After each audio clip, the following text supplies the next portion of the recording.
कुमारी मोहनी साह तल्लीताल नैनीताल में बाल्यावस्था से ही उच्च कोटि की भगवत निष्ठा रही।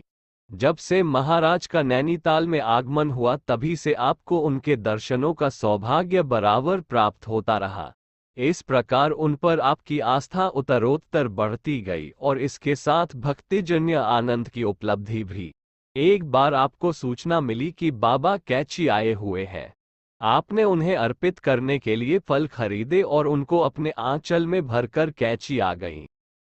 ये घटना सन 1962 की है, जब कैची में निर्माण कार्य हो रहा था।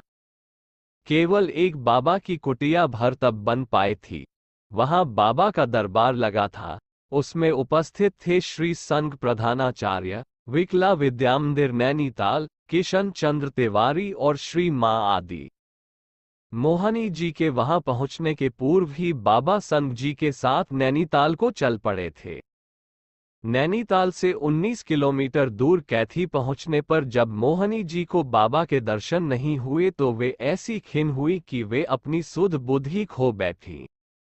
आप बिना चप्पल उतारे बाबा के आसन तक चली गईं और सब फलों को उनके तख्त के ऊपर बखेर कर अपनी दोनों मुट्ठियों से उनके आसन को थपथपाते हुए अपना रोष व्यक्त करने लगीं। तदनंतर आप उस शिला के पास गई जिस पर बाबा बहुधा बैठा करते थे। वहां आप बहुत मस्ती में अनेकानेक सुंदर सुंदर भजन सुनाती रहीं।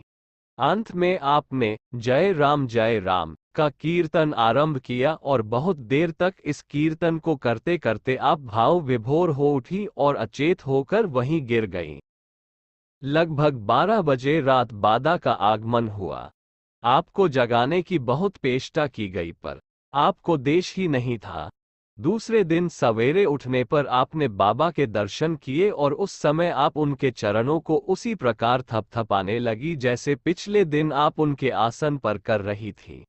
पिछली शाम आपके अनवर्त भजन और कीर्तन का कारण पूछने पर आपने बताया कि शिला के पास स्थित वृक्ष की हर पत्ती में आपको सितारों से राम नाम अंकित दिखाई दिया। इससे आप आनंदमग्न हो गई।